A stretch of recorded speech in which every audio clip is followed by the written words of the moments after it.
Magandang araw sa lahat. Lalong-lalong dyan sa mga taga Coron, Palawan. Ayan. Magandang tanghali po sa inyo lahat dyan sa mga buong area ng Palawan. Unang-unang dyan sa mismong Coron, Palawan mismo. Siya nga pala, welcome back to my channel, Lolo Ubas. Ayan. Tayo po ay mag-reaction video lang po dito sa nangyari kila Rosmar Tan tsaka kay Rendon Labrador. Mukhang hindi maganda yung pangyayari. Gawa nung masyado yata nabastos yung nag-upload ng pangyayari. Kaya mukhang hindi nagustuhan nila Rendon Labrador sumugod dun sa mismong munisipyo ng Coron, Palawan. At dahil doon guys, tayo ay magre-reaction video lang dito para may pahatid sa inyo yung buong pangyayari. Pero ganun pa man guys, nako. Talagang ganun ay gumawa ka ng gulo, mayroong solusyon. Nagpanik ka doon sa isang sinugod mo yan, ano mga pinagsasabi mo. Ang magiging problema dyan, siyempre may sagot sila. Unang-una, yun mga tauhan ng munisipyo yan, dapat din kahit paano iginalang din natin. Reaction ko lang yun. Kayo naman mga kababayan, ano ba ang magiging reaction nyo? Pero bago yan guys, puntahan muna natin kung ano yung punot dulo ng paghahatol sa kanila ng persona non grata. Yun. Ano ba ang persona non grata? Ang persona non grata guys, ganito yan. Ibaban ka sa buong, halimbawa, kagaya niyan, sa Coron, Palawan, hindi ka pa pwedeng pumunta dyan. Ban ka na. The whole year, walang ano yan walang date yan, walang katapusan yan. Kung kailan ka naging effective na persona non grata, kung kailan binaba, yun, sigurado yun. Hindi ka na pwedeng pumunta sa isang lugar. Yun yung ibig sabihin ng persona non grata. Kailanman, hindi ka na pa pwedeng pumunta dyan sa lugar na yan. At hindi ka na pa pwedeng mag-vlog dyan, anong gagawin mo dyan. Bawal na yun. Ganun ang nangyari kila Rosmar Tan tsaka kay Rendon Labrador. Masakit man, pero talagang, siyempre, sila rin. Pinahiwatag lang nila yung damdamin nila. Kaya lang, ang kalaban nila ay buong city ng Coron, Palawan. Ano magagawa? Mag-sorry ka man, huli na lahat. Talagang hahatulan ka nila. Lesson yan para sa mga ating mga kasama mga vlogger. Talagang ganun. So ano pang ginagawa natin guys? Tara, panoorin natin yung unang tagpo kung bakit sila ay hatulan ng persona non grata. Alright, let's go! So kami dito para mag-enjoy ito ang gagawin, itabas pa kami. Promote kami ng president ko. Suntukan daw nila na rin. Tapos may mga babae ba yun? Babae yun? Ikaw kaya ayap na yun? Ikaw yan. Ano bang pinagmalaki mo? Ano pinagmamalaki mo? Ito, wala. Hindi, ano pinagmamalaki mo? Comment lang, may mga comment. Ano sinasabi? Ikaw lang po. Eh, bakit ganyan sinabi Di Ross Martin malakas. Ginamit nyo lang mga taga-Coron para sa vlog yung comment. Dismayado dahil naghintay sila ng isang oras at gutom. At lalong ginamit yung mga staff para mag-agit sa inyo. Tapos wala kayo tinapos. Nisin kong tuloy. Nag-abot ako ng 3,000 last money ko na yung kanina. Ano mo pinagmamalaki Kayo mo? ba? Sino po ba kayo dito? Wala po, staff. Sino kayo dito? Ha? Porket hindi ka nabigyan? Ay, hindi Pumunta kami dito para tumulong at i-promote yung Coron. Ano ka nagawa mo? Tumutulong na kami. Sino ba pinagmamalaki nito? Ha? Pag pinapayagan ninyo yung mga ganitong staff ng munisipyo, dapat kayo ngayon tumulong. Sino nabigyan? Di ba? Umuwi daw sila. Hindi naman daw sila bigyan. Ano ba mayor dito? Pinulihin dito. Tignan nyo nga, mayor, nandito po kami para tumulong. Eh, no, mga matagal. Promote kami rin ko para promote ang komisyon ng Palawan. Tapos mo kami. Wala ko na yung siguro. Oo nga, teka lang. Sino po yung mayor dito? Mayor Reyes, nananawagan po kami na ganito pong klase ng mga tao ang lalason sa munisipyo ninyo. Ano yun, nag-aantay ka ng lagay? Hindi po. Oh, ba't ganun? Alam mo naman, di ba? Kailangan makapag-rate dito bago namin gawin yun. Bakit ka ganyan? Ba't mo namin namin bigyan yung mag-assist? Eh, para sa mga kapambahay, hindi ba? Magiging kayo, di ba? Sino ba kayo ito? Yung priorities, yung taga-munisipyo. Dapat mas una kayong lagyan, gano'n? Hindi po ganun.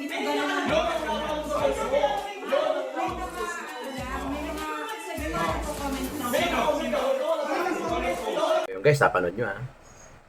Galit si Rendon Labrador doon sa isang empleyado ng City Hall. Pero ganun pa man, siyempre may hinahon din yung nag-post ng video. May isang konsehal doon na pilit silang pinabababa, isa-isa lang Pero wala, tuloy-tuloy pa rin ang galit nila Rendon. Dala ng kanilang emotional, may kasamang Siyempre, siguro, nasaktan yung mga tao. Huli na. Ano mangyayari kung kahit ano pang gawin mo, mag-sorry ka man, wala magagawa. So ngayon guys, tara, panoorin natin yung kanilang pagsusorry in public. Yan personal nila, Team Malakas, lahat, Rosmartan, Rendon Labrador, yan. Nag-sorry sila sa harap ng Madlang people. Panoorin natin guys.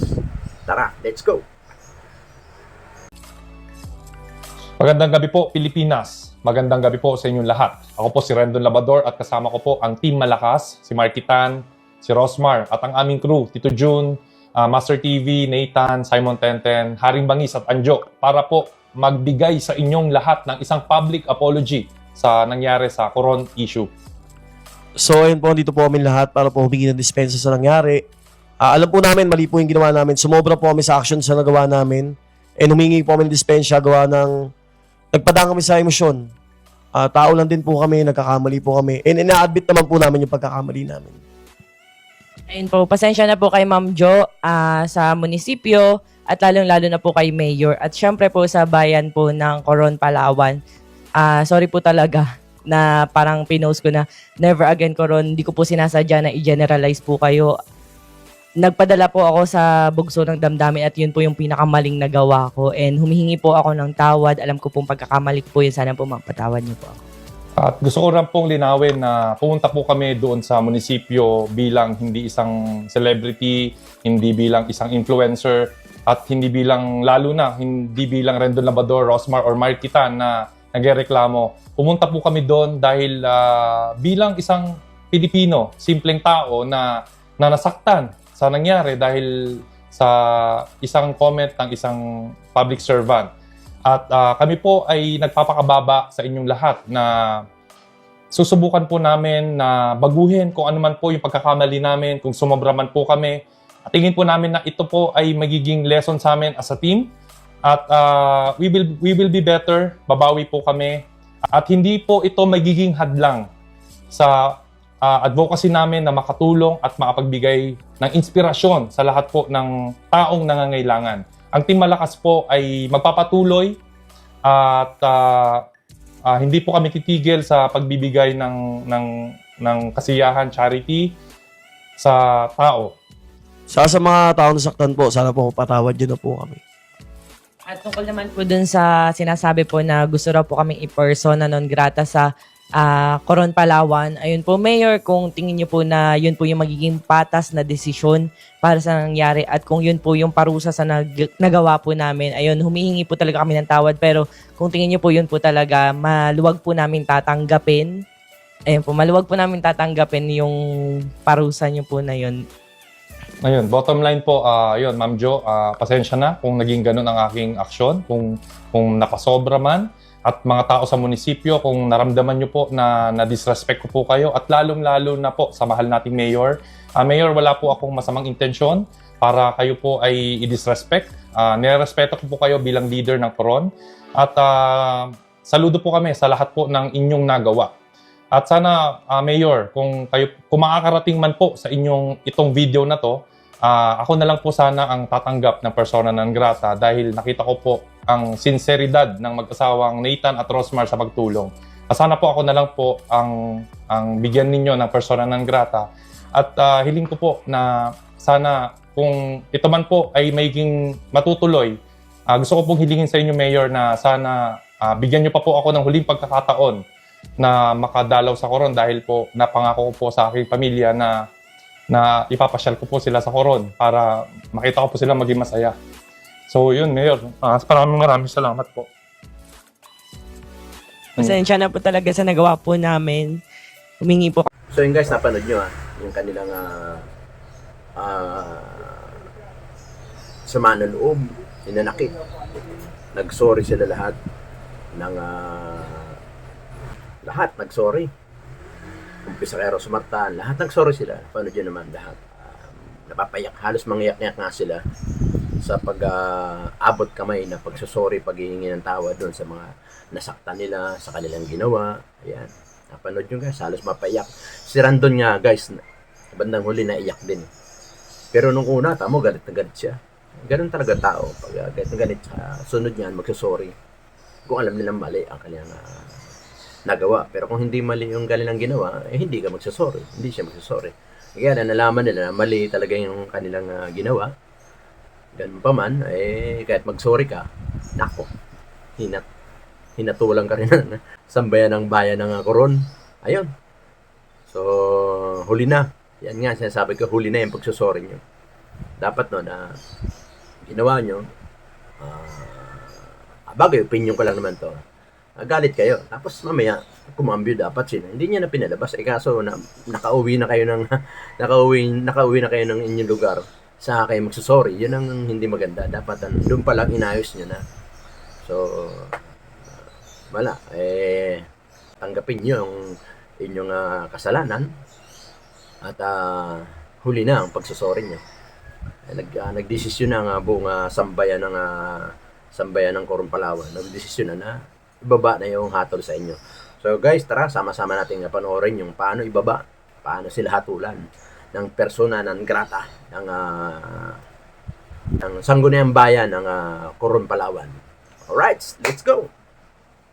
Everybody is in agreement, and it is with strong support that we suspend the House rules, Mr. Chair, and approve on the first and final reading a resolution declaring Rendon Labrador, Rosemar Tan, and Mikey Tan, or the Team Malakas, as persona non grata in whole province of Palawan, Mr. Chair. I so move. With all members present as principal authors, Mr. Chair. Oh, any objection? Mr. Chairman, before we act, I would like to ask the proponent. It is i-preempt pa natin yung desisyon ng Sangguniang Bayan ng Coron. Any other, meron na? The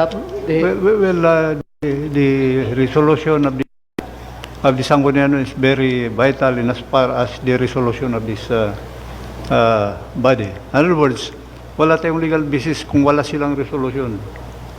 Mr. Chair, to answer the question specifically, I am with coordination with the SB members of Coron, and they said that if that is the consensus of the Sangguniang Panlalawigan, they are okay and they will just follow with their own resolution as well. So okay lang din po sa kanila na mauna tayo, and they are in agreement. They are in agreement with us if ever we decide that mauna tayo. Okay lang daw po sa Sangguniang Bayan ng Coron, Mr. Chair. So, Sir Pro Leader, the Honorable Winston Jarsaga.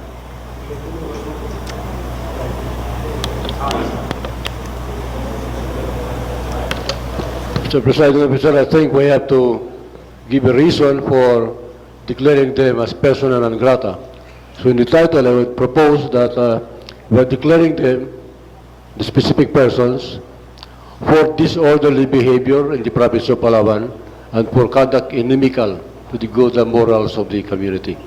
I think that could be a very good reason for declaring them as a persona non grata in the province. Thank you, Member Saga. Mr. Pro Leader. So with that, Mr. Chairman, I would like to reiterate the motion for the immediate approval of the persona non grata on the issue regarding on Coron. I so move, Mr. Chairman. Any objection for the approval? of the persona non grata. Is there an objection? There being an objection, motion is approved. So yun guys, napanood nyo kung paano sila hinatulan. Wala. Talagang effective. Talagang decision is made. Yun no. Yun yung kagad ng binaba kagad ng hatol. Hindi tayo magagawa. Sorry. Mag-sorry ka man, huli na. Yan ang sinasabi kong leksyon. Talagang tanggapin nyo na. Leksyon sa inyo yan. Ay lahat naman tayo nagkakamali. Kaya lang, mas mabigat ang parusa nyo dahil parang nabastos yata nila yung mga tao ng sangguniang bayan ng Coron. Kaya, siyempre, talagang ang mayor, lahat, ng sangay ng munisipyo, siyempre, gagawa ng ikabubuti sa bayan ng Coron. Kaya kayo, natulan. So, kaya tanggapin nyo na lang. Yun lang yun. Sa mga nanonood na naman, just comment down below kung tama ba yung ginawa ng sangguniang bayan ng Coron, Palawan. Yan. Huwag kayo mahiya mag-comment kay Lolo Ubas. Mag-comment na kayo sa baba kung tama yung ginawa ba ng sangguniang bayan ng Coron, Palawan. At mag-comment din kayo kung tatanggapin ba nila Rendo na talagang iban sila sa buong bayan ng Coron, Palawan. Hindi lang Coron buong Palawan. Ban sila guys. Kaya kapag na airport pa lang, ibaba na sila ng custom. Kaya hindi na sila makakapasok. Yun, mag-comment down below kay Lolo Ubas para may hapahatin nyo rin sa sambayan ng Pilipino, yung inyong damdamin. Mag-comment kayo, huwag kayo mahiya. Anong pangyayari? Alright guys, kung nagustuhan nyo yung vlog ni Lolo Ubas, huwag nyo kalimutan na mag-subscribe at kung bago lang kayo sa YouTube channel, bagong-bago, Lolo Ubas. Ayan. Huwag nyo kalimutang i-hit ang notification bell para lagi kayong updated sa mga vlog ni Lolo Ubas. Alright, hanggang dito lang. Maraming salamat po. Remember po, alala lang, reaction video lang po ito. Wala pa tayong sinisisi rito. Wala pa tayong pinatatamaan dito. Just reaction video lamang po. Ayan. Hanggang dito lang guys. Maraming salamat po. Thank you. Ingat po lahat. Bye-bye.